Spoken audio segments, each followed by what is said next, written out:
just when you thought it was safe to go onto iTunes. This is Next Level Guy, the only website that makes self-development as fun as going to the movies. It's time to take the red pill and escape the Matrix.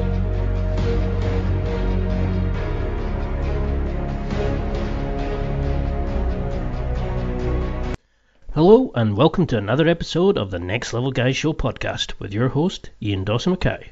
Today's guest is memory superstar Nelson Dellis. In this episode we discuss memory and how you can use yours to utilise it and become a memory star. But first, a quick word about affiliates.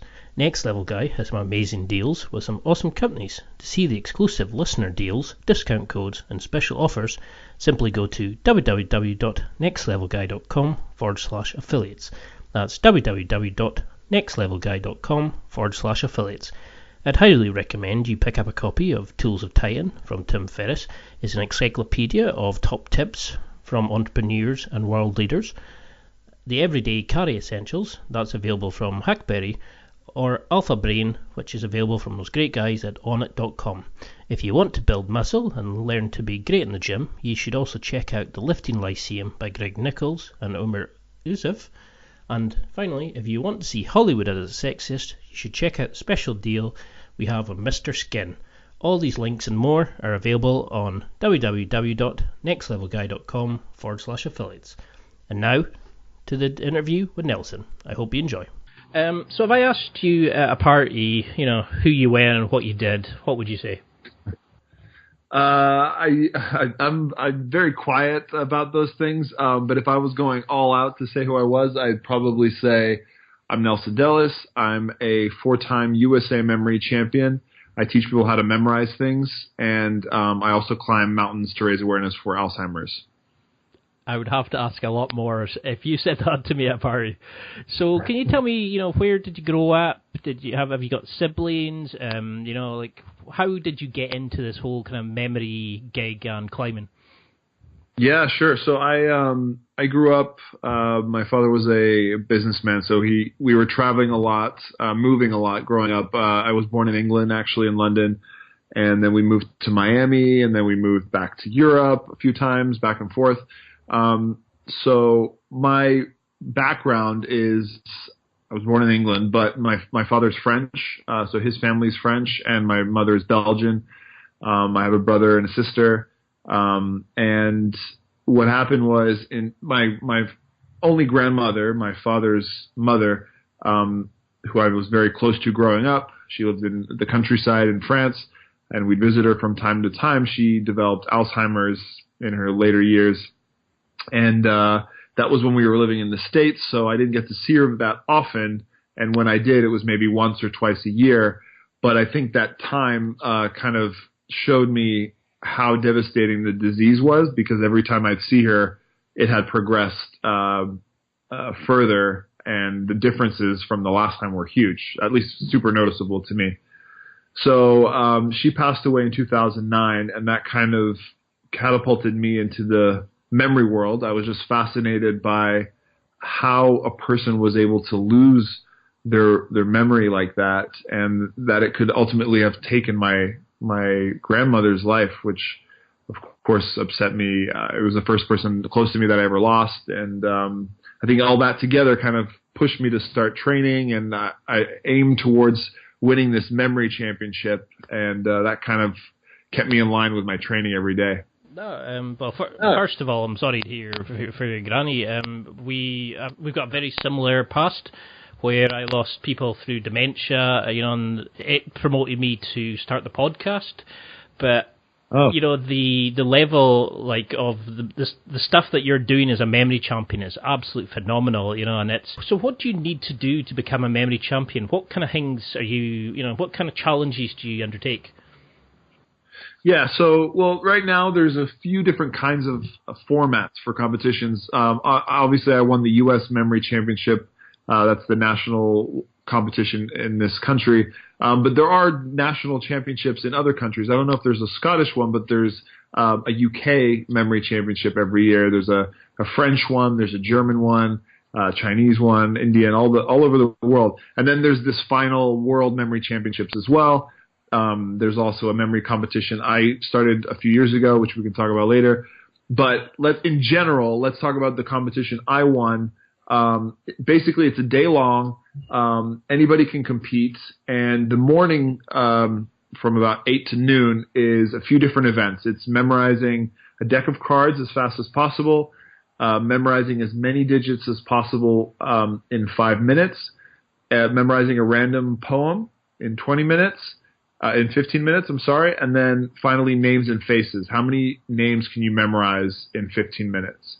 And the top 8 scorers overall over those 4 events move on to the afternoon rounds, which are a series of playoff elimination rounds. The first round is memorizing a list of words, and you have to recite them on stage against your opponents, and if you make a mistake, you're out.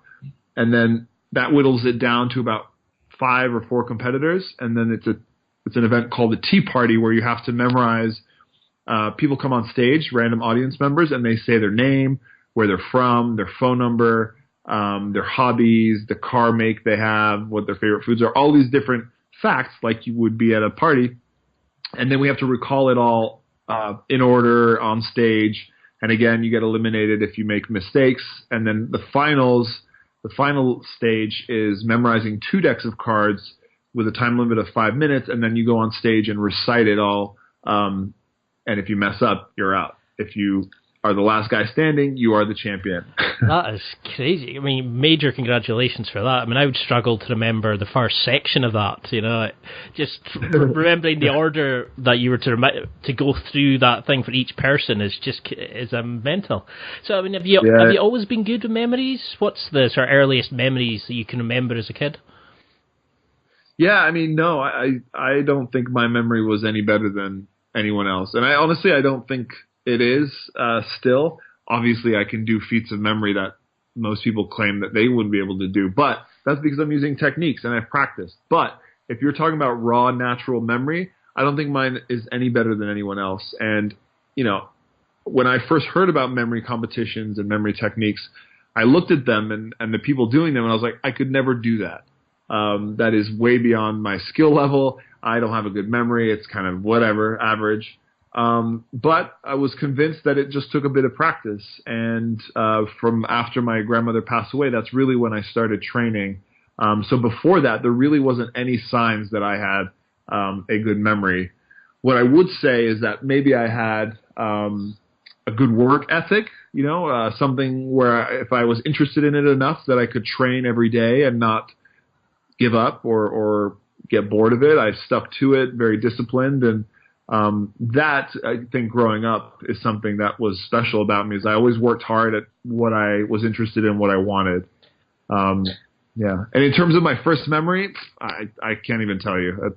That's that's not even the kind of memory I have. I still forget a lot of things that happened in my life. Yesterday I may not remember everything, Because you hear that, don't you? People saying, "Oh, I can remember this conversation when I was 2 years old," and I was like, "No chance," Sure. Why should people care about their memory skills? Why should we work towards improving our memory? What can you get from having a stronger and better memory? Oh, I mean, memory is everything. It's how we survive. I think, and in any job you have, I challenge you to find a job that doesn't use memory, right? Whether it's remembering people's names or remembering facts, or even if you're in front of a computer and you can just write stuff down, having a good memory helps you, in these little intermittent tasks where you have to hold a number or hold a thing that you have to get completed. You can't write everything down. Obviously, you can put a lot down to help remind you, but ultimately, you got to use your memory at some point to be efficient and to be on the ball and successful. So memory's everywhere, and that's also evident when I train people. I get all these requests from so many people, such a diverse crowd. I mean, it's young kids trying to get through grade school, or people trying to pass a medical test to go into med school or law school, or businessmen remembering sales infos, or athletes remembering plays and diagrams. It's everything. And do you think, do these people come to you saying that they've got a terrible memory? You know, is it like a self-fulfilling prophecy that if you think you don't have a good memory, then you don't? Or are we all born with the same, capacity? Yeah, I believe that everybody's more or less born with the same capacity for memory. And I think what affects most people's memory is the fact that they believe they have a bad memory.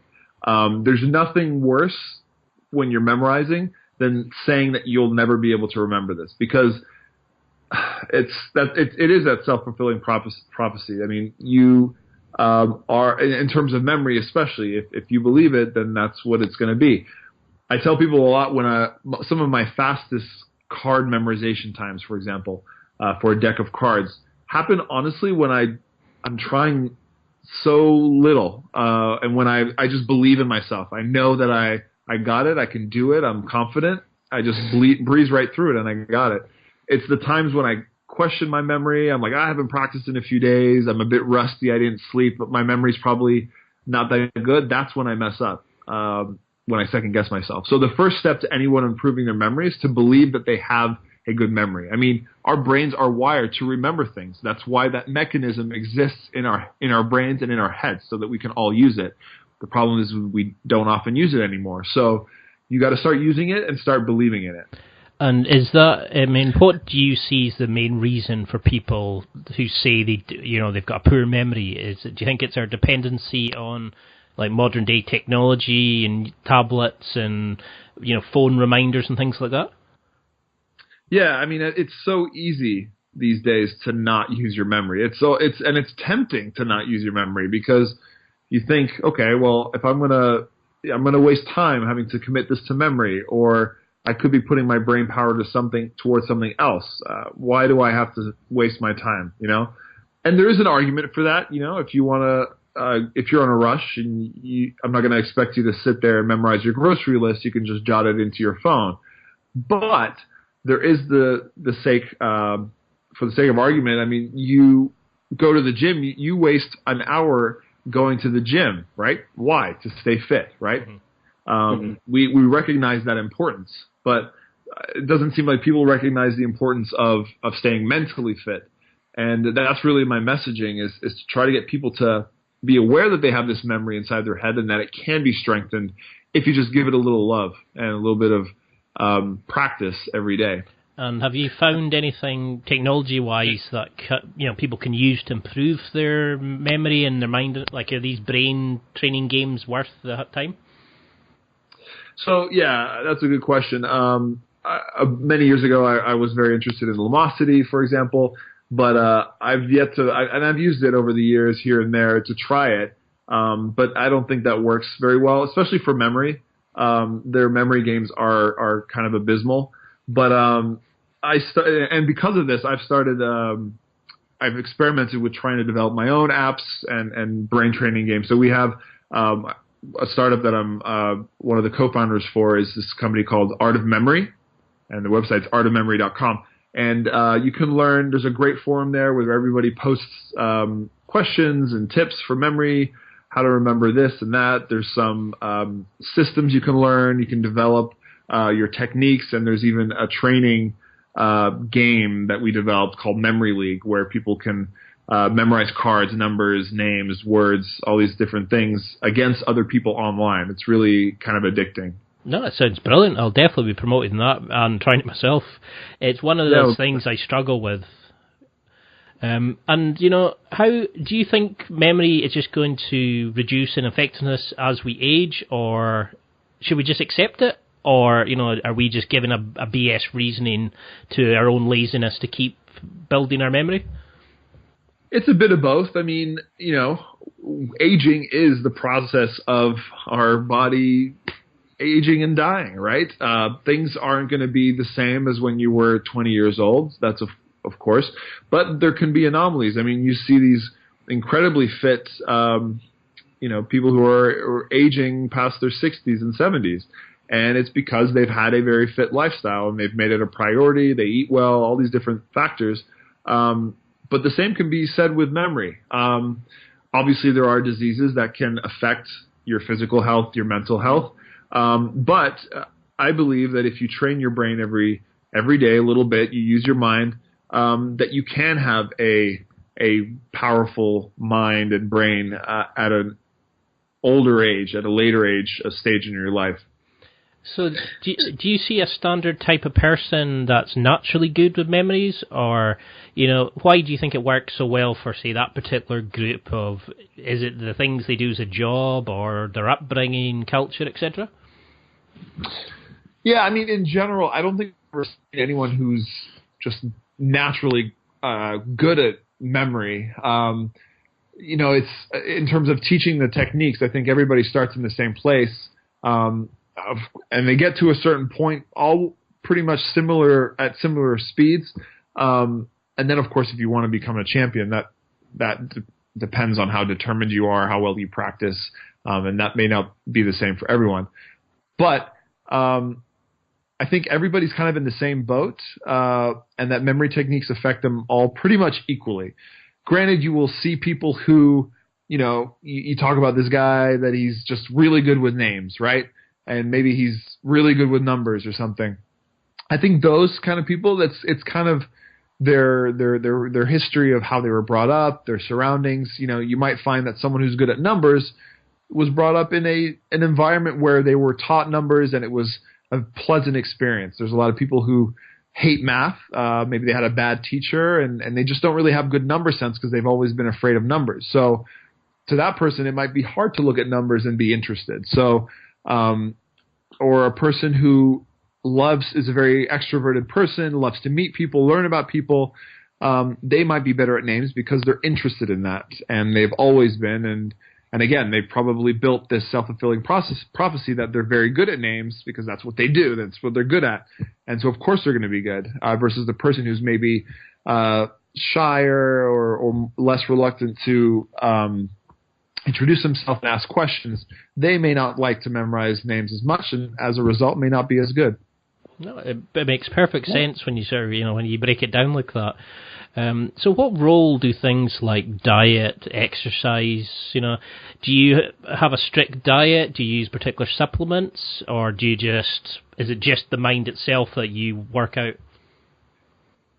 I started with just the mind, that was all I knew, and then I realized there's a lot more to it than that. With diet, I've experimented a lot. I still experiment. I'm a big foodie. I like to eat a lot of food that's probably not the best for you, but I think when it comes down to it, it's all about moderation. And there are certain diets I've been on for here and there, training for this or that have helped my mental sharpness and acuity. But one thing that is constant that I always take in terms of a supplement is DHA omega-3, which you typically find in fish, but I don't really eat a lot of fish, and it's probably not wise to eat a lot of fish. But I take it in a supplement form. You can find it anywhere, and it's just a natural fatty acid that you find in our brains, that's produced in our brains. And the more of it you have, they've shown in studies that the better people's memories are over time as well. So I take about, I think, 1,000 milligrams a day, which is what that study called for. And I definitely see a difference when I don't bring it with me, or I don't have any left and I'm waiting for a new supply. I notice a bit of a drop-off in my performance. And do you find particular foods affect you at all, or alcohol consumption, things like that?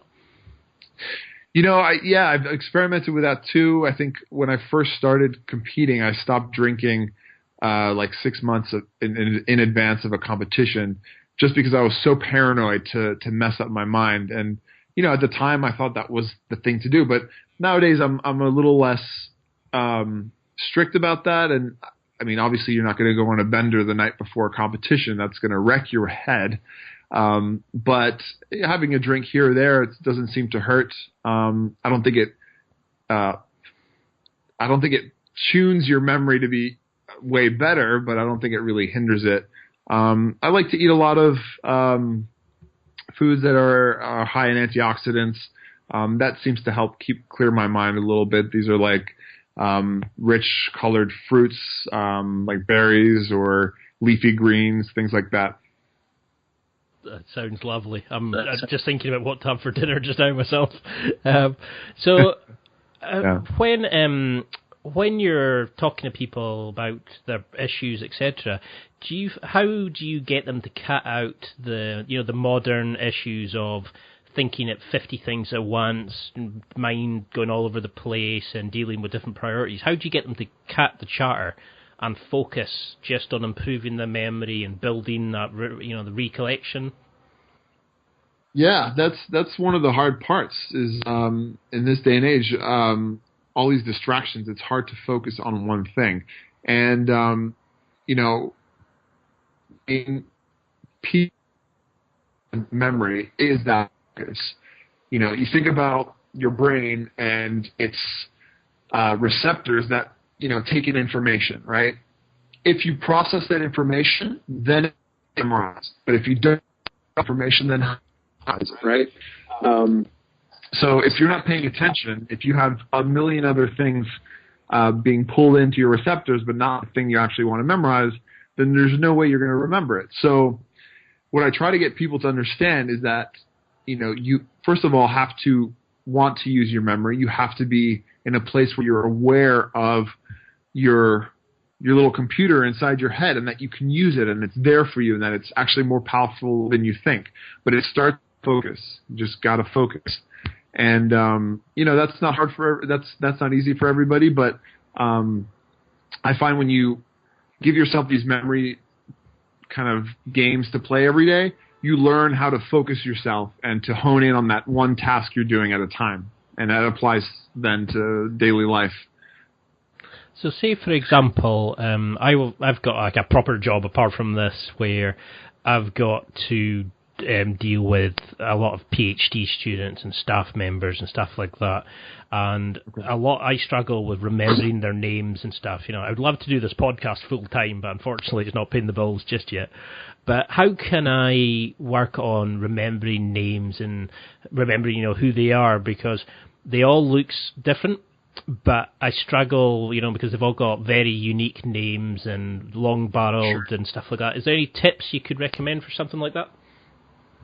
Yeah, so the first thing that sounds really good is that you obviously are aware and recognize that you want to learn these people's names. You wish you could, right? That's the first step. So once you have that, then you got to apply a technique when you meet someone. And so the technique I tell people for names is it's twofold. One is you got to come up with a visualization, a picture that you can see in your mind's eye for the person's name, for that random little word that stands for who they are, right? That's essentially what it is. And then you need a place to store it. So that's really the issue with memory these days is we can memorize something, but where are we storing it? In our brain somewhere. But what I mean by storing is putting it somewhere where you can retrieve it later knowingly, right? So you know exactly where it is in your brain so that you can pull it out later when you need it. The problem with us is that when we memorize things, is we're basically just throwing this piece of paper that has the information on it, you're throwing it on the floor of your brain, right? And it's just a big pile of papers, and when you want to look for that thing, it might be right there when you pick it up, and then you're lucky you have it, but chances are you're going to have to look around, and you may not get it. You may get it later, you may never get it at all. But imagine if you could store all those papers in order in a file cabinet, and that if you wanted to access it, you just flip through your little folders, and there it is, right? So to store the picture of this person's name, for example, you're going to use some location, and the location will be this person that you're meeting. And the way you can do that is you choose a distinguishing feature about them. So it could be their face, something on their face like a mole or an interesting line in their face, whatever. Whatever pops out at you first is usually the best. And then you intertwine or imagine those two things together, the picture for the name, and then you smash it or interact it with that feature. And the more ridiculous, the better, because anything that's out of the ordinary will be easier to recall when it comes time to it. And so what happens is when you see that person again, it's not, what's that person's name? What's that person's name? It's, Let me notice what I noticed last time. What feature did I see? What was the location I saw on this person? And then that location will remind you of what you placed there, the image, and the image gives you the name. That's amazing. I mean, how did you learn to do that? You know, is that just something that you learnt offhand, or? Yeah, I mean, I started by reading a memory book by a former world memory champion, and it was an audio book, and that got me started. That's taught this basic technique, and you know, I saw an instant improvement in names when I tried it. And then I went from that to training and practicing every day. I get faster at coming up with these pictures and faster at attaching them to locations. And now here I sit. I didn't used to be this good, but I'm a U.S. record holder for names. That's one of the records I hold. And I would have never thought that even when I started memory techniques. And is there a difference in, you know, like how you'd remember, say, a long chain of information to a short piece, or is it the same kind of techniques? Do you mean with a name, like if you want to, or just any information? I mean, say if it was you had to a name of a person, their like a security number, and what school they were, or something like that. I mean, do you just piece it together, or how can you, you know, build a chain of information up? Yeah, well, so that's exactly it. It's a chain, a linked chain. So there's a system called a linking system where, you know, if you take a random list of words, let's say 10 words, one way to go about memorizing it is the way you store it is by attaching each word to the next one. And you create this chain so that when you get to a point in the chain, you always know what the next one is and the one before, because it's attached to this story, this visual that kind of works in a progression. So the same can work with information on a person's about a person. So, but you got to start somewhere. So I usually say, okay, memorize their first name with this process that I just explained, and then once you have that, you can keep chaining or linking information to that image. So let's do an example with Nelson, right? Me. Let's say you're about to meet me. The thing you notice about me, my feature, is that I'm tall. I'm very tall. I'm like almost 2 meters, 6.5 feet. And so you choose that feature, my height, and then the image for my name. What do you think of when I say Nelson? For me, it's probably Nelson from The Simpsons, because I think I've heard. Okay. Yeah, and you can hear him laughing. You know what he looks like. He's a very memorable cartoon character, right? Mm-hmm. That's your picture for that word.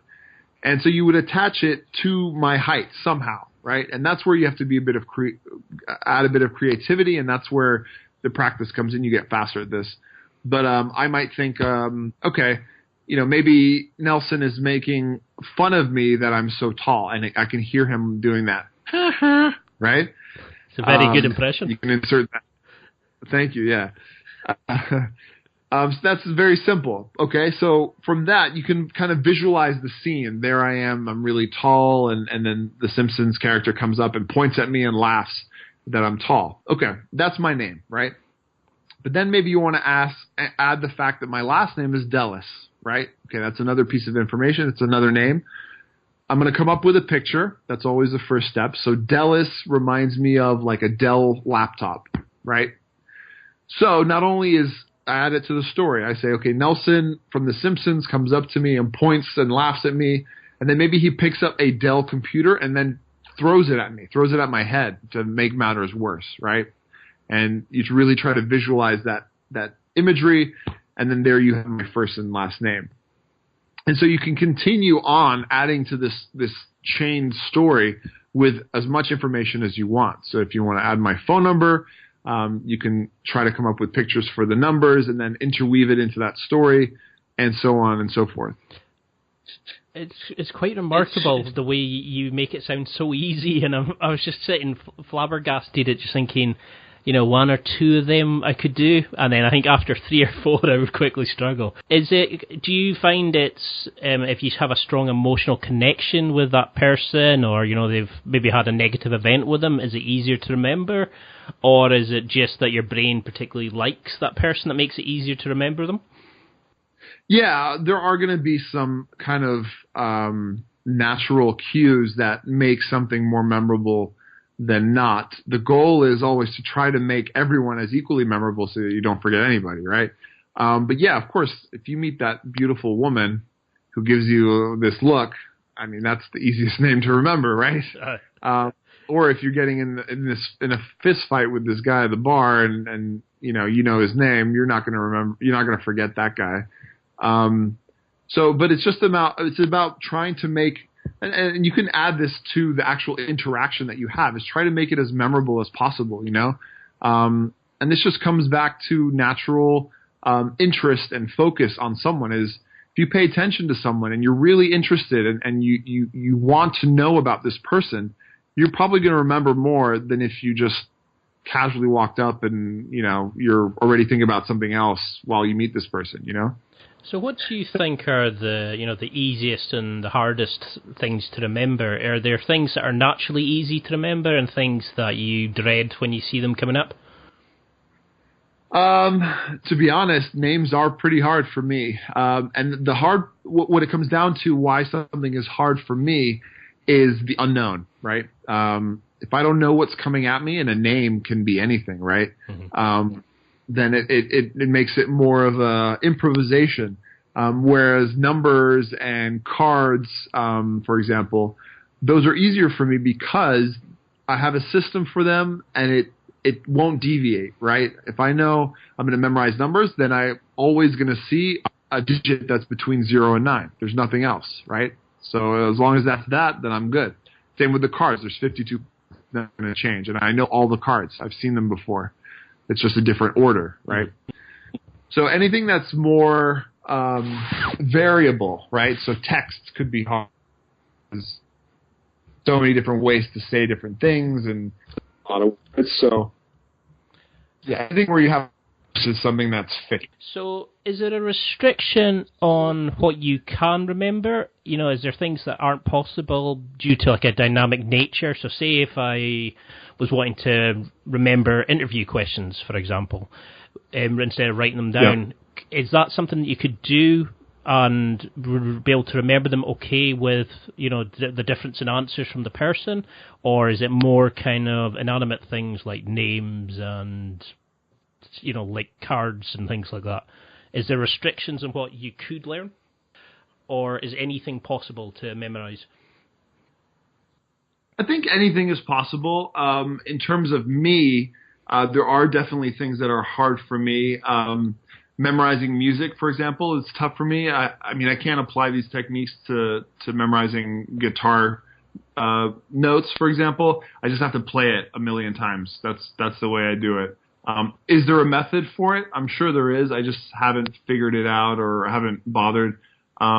Memorizing interview questions, or a conversation, like if you were to ask me the order of every question that you've asked me so far on this call, I wouldn't know. But the thing is that I haven't been memorizing it, so I haven't been trying. It's not like I record it. I would still need to actively try.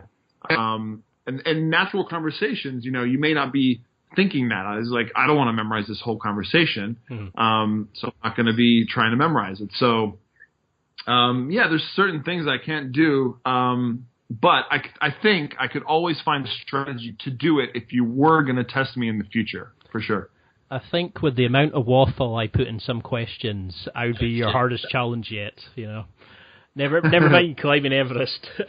So is the mind like any other muscle? Do we just have to build it up? And how can somebody who's never really bothered with this sort of thing, how can they start building it up? Yeah, it's definitely something you can start at any point. You just got to start. And as I said in this call already, is and believing that you can change your memory and have an amazing memory. That's the first step. If you don't ever think you can do it, then you're going to stay that way. Once you get into it and you're like, okay, I want to learn, where do I go? You got to learn the basic techniques. And I kind of went over it with the names. There's a lot more to learn, and they can go to my website, Art of Memory, to learn the details. But then it's just about practice. Like I said before, everyday life has opportunities to memorize things. It's who we are as people. So the best thing to do is to go out and use your memory. That could be as easy as going to the next party or meeting you go to and forcing yourself to memorize people's names. Or, if you are interested in something, maybe you love Scottish history or American history, whatever, why don't you go and memorize some dates if that's something you've always wanted to know off the top of your head, right? Find a list and try to commit it to memory, or do a little bit of it every day. It's all about making the effort, finding something that interests you. Nobody wants to memorize something that's kind of dull and uninteresting, and just using your mind. So, like, I'm a big fan of Sherlock. The BBC thing with Benedict Cumberbatch. Sure, one of the things they bring out was mind palaces, and I've heard the concept before, but it's really made them more popular. Could you go into like mind palaces, and do you use them, and how we should utilize them? Yeah, so you were mentioning at some point that I was making it sound easy, and that if it was more information, you don't know what you'd do with it. So what I was going to say is that if you have a lot more information that you need to keep in order, I think the best strategy is to use something called the memory palace. And what that is it basically takes a house or a palace or a familiar place, location that and uses it as this mental filing cabinet. And the way it works is you imagine yourself walking through the space, starting somewhere that makes sense. Like usually you might start at the front door of this palace or this house. And then you make a path through it, stopping at various pieces of furniture or locations along a path. And at each kind of location, each anchor point, that's where you place the image for the thing you're memorizing. And what's cool about this is that when you finish imagining this whole memory palace filled with bizarre images, when you want to recall it, you just mentally navigate through that space in your mind again, stopping at each location and picking up the images that you placed there. So you'll actually preserve the order of that list. And you could say it forwards, you could say it backwards, you could jump to different locations and access information however you want it. And this is how we're able to do a full deck of cards, a 500 or 1,000 digit number, is we're breaking it into small pictures and storing each picture in sequence along that path. I hope that makes sense. Yeah, that's just remarkable. I like the idea of using, somewhere that, like a location that and it's just the thought of putting it all together. It's quite surreal to me, and I've looked you up and watched you doing challenges, and it's just amazing how you do it. What do you normally do on a typical day? Yeah, it seems normal to me. Sometimes I forget that it's something that people are very amazed by, because for me, for example, memorizing a deck of cards, I've done it thousands and thousands of times. It's like a daily breathing exercise almost. But when I do it in front of a person, they just freak out and they just don't understand how I'm able to do it. And I don't even have to go that fast, and people are still impressed. But so an ordinary day for me is I wake up, I go to the gym, spend an hour there, or two sometimes. I'm always training, staying physically fit. And then I'll come home, I'll do my memory training throughout the day, and kind of mix my work. I work from home in and out of that. But memory's always there. I have these apps open on my computer that I jump in and I'll do a little memorization session of numbers, and then one thing I do is I keep a lot of stats on my performance, and I have that for years now. I can always look at my performance over time, and I think that's helped get me even better, is because I get that feedback. That's very important to improving in anything. And do you use things like meditation, gratitude giving? Do you use any of these kind of what some would see as new age concepts to clear the mind and better the calmness in your brain? Yeah, I've never been a meditation guy, but a good friend of mine is, and we've always had this conversation. Because it sounds like what he does when he meditates, for example, he takes 20 minutes to meditate by himself, is basically what I do when I memorize. It's me kind of sitting down with myself, clearing my mind, or figuring out, training myself to clear my mind so that I can focus on one specific thing, and that thing is the numbers in front of me, the list in front of me, whatever I'm memorizing. And so when I memorize, it's kind of my peaceful, meditation. Oh, I like it. So you're actually, by the action, you're keeping calm. I like that. Now it's my favourite part of the interview. We get to know a bit more about you as a person. I could ask you about this stuff all day long. So one thing I did notice was that you like to do a lot of climbing mountains. How did you get into climbing mountains? Because mountaineering and memory challenges don't really seem to go together. Yeah, you're correct. So I started climbing. I mean, I think growing up and traveling a lot, always got my interest in mountains, just because we were always around mountains. And I found that when I got older and I traveled by myself, I always put myself in places that had incredible mountain views. And it wasn't until 2007 or so that I realized, hey, people climb these things. Why am I not climbing these things? So I signed up for a basic mountaineering course, and it was kind of a year where I was just trying to do as many new things as possible, just because I was young and I just finished college, university, and I loved it. I hated it, but a few weeks later, I realized that the experience of it was so rewarding that I actually loved it. So I kept doing it. I kept aiming for bigger and bigger mountains, and I realized it's just a place I love to be. It really makes me feel small and insignificant and one with nature, and it helps clear my mind. And mountaineering is actually, I didn't mean for this to work together, but I feel like it is a very mental sport. And I think that a lot of the focus and mental training I've had to do on these big mountains that are hard and painful to climb has applied a lot to my memory world as well. And do you find, that when you're going through these kind of challenges, that do you go into your palace and start remembering things just to forget about, the monotony of it or the physical pain of doing it? Yeah, I actually do that a lot.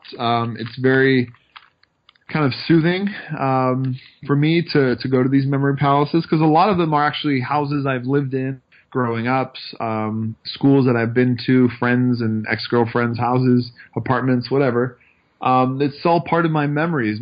Who I am now is all those memories put together. So it's a nice escape, and it often distracts me from the task at hand, which can be mentally draining if you're not, if you're focused too much on it, So if you were to use your memory skills and, become a supervillain, what would you do with them?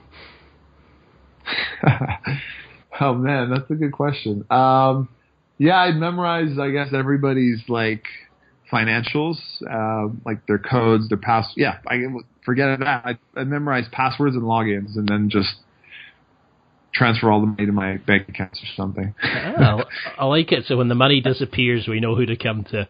So what's a guilty pleasure of yours? How do you like to relax, or what do you not want people to know about you? Oh, this is a bit embarrassing, but I sometimes I'm proud of it. But I actually knit a lot. My mom taught me when I was younger, and I realized in college that girls I was dating kind of liked that. I'd make them a hat, and they thought that was the coolest thing ever. So, and I'm a big guy, so it doesn't come across as kind of this dainty little thing I do. It's actually kind of cool that I do that, and I love it because it again takes my mind away. It's a lot about numbers and knots and rounds and counting things. So, and again, you have to focus. So it lets me kind of wander with my mind. I love it. I certainly was not expecting you to say knitting. After all the research I've done on you, knitting, mountaineering were not something I was sure to put together. So that's linked into your charity work as well. Is that charity still available? How can somebody, listening help out and get more information on your charities that you work with? Sure, yeah. My charity is Climb for Memory. You can go to climbformemory.org, and I'll either be doing climbs on my own to raise awareness and money for research, or I'm running trips. I'm running a trip to Kilimanjaro in January for people to join, and I'm guiding it up so people can raise some money, and it all goes towards Alzheimer's. So I try to get some events that people can join in as well. I'm not talking about Everest. I have some reasonable goals that people are interested in that I can help them with. So, have you ever used your memory skills to attract, somebody on a date? Have you ever used it for evil? No, to be honest, I've been used by my best buddies more than I've used it for myself. So I'm often a highlight of conversation when a guy is trying to pick up a girl, and I've even been brought over to memorize their phone number for my mate. So it's pretty funny. But I will say, when I was dating, I just got married last year. But when I was dating, I would often ask someone for a number, and they'd wait for me to write it down and be like, "No, I'll memorize it." And that kind of got a bit of more interest boost on their part. So that was good. Oh, well, congratulations. So what's the dream memory challenge for you? What do you really want to achieve? That's a good question. I mean, I've won the national championship 4 times. I'm going to try to win it a 5th time next year. And then what would be nice is to win this world championship. And then again, I was telling you, I have this memory competition I helped find. It's through this software app that I mentioned, the Art of Memory League thing. And we have this Memory League championship. But it's trying to take memory competitions to the 21st century, where it's digital, it's a lot of prize money, it's very showy, and hopefully would draw a lot more people in to watch and to compete. And so I would love for that to take off, and just for everybody to be aware of memory techniques and memory improvement. And we live in a place where we all have really healthy brains, That would be my dream. And do you find people with bad memories, does that annoy you, or do you understand where they're coming from, or does it just grind your gears? No, I totally get where they're coming from. I was there once, and it gives me more inspiration to try and convert them and to make them learn something new about what they already have inside their head. That's the best thing for me, is when someone says, "I can't memorize anything," and I'm like, "Okay, let me show you." And then they do it, and then their minds are blown, In your opinion, what makes a good man? A man of virtue, or a man worth remembering? A good man. Honestly, I think it's someone who has a good memory. And that can be shown in different ways, but I think, and it comes down again to paying attention, but I think someone who shows a genuine interest in things and in your interaction when you meet them, I think it speaks volumes about the person, that they're dedicated, that they take the time to do things. I think that's super important. And of course, if you have a good memory, I think that helps that. And what would you want somebody listening to this interview to take from it? What do you want them to be the message that they take away from it? The main message is, again, what I keep reiterating, is that you have this amazing computer inside your head, and it's waiting for you to be used. You've neglected it, and it's not your fault. It's just the times that have made it easy for it to be neglected. But, you can switch it on whenever you want. The sooner the better, because you can start using it, and hopefully that prolongs the health of your brain. But there's no, I've gone too far. I'm too old. It can be learned at any age, and I encourage people to really try and boost their memories by trying now. Well, and how can somebody keep in touch with you? Is there an event that so apart from, is it the Art of the Mind website? How else can they keep in touch? Like your social media, your projects. That you're bringing out a book pretty soon. Yep, I just got a book deal. I'm writing it now. It should come out early next year. But people can follow me. My website is nelsondellis.com. My socials are all on there. My Twitter is like Climb for Memory. My YouTube channel is probably where I'm focusing my energy these days. with memory videos. So it's all on my website. You can check it out. Yeah, well, I cannot honestly thank you enough for doing this. It's been an absolute privilege to chat to you. I know you're a busy man. I can only wish you nothing but success for the future. I'll definitely be in touch soon with the link, etc. The floor is open to you. If there's anything you'd like to promote, anything you feel like you want to mention. Yeah, there's a couple things. So just to recap, please check out you can check out my website if you have a personal question. If you want to learn some of these memory techniques, go to artofmemory.com, and you'll see also a link there to find that software for training, which is the Memory League stuff. And then finally, also check out my charity, Climb for Memory, if you want to learn about these climbs I'm talking about.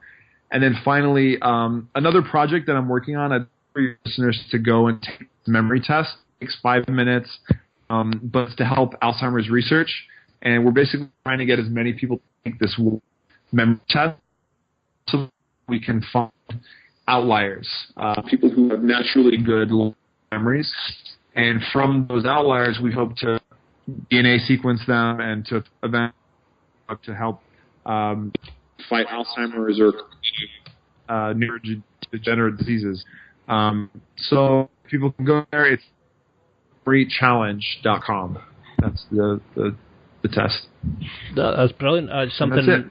It's something that means a lot to me as well, because I've had family members with sort of mind degenerative diseases, so I'll be heavily promoting that.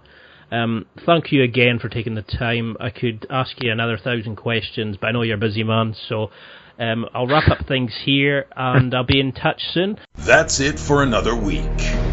Thanks for listening. Absorb it, practice it, use it. Until next time, keep trying to hit that next level in your life.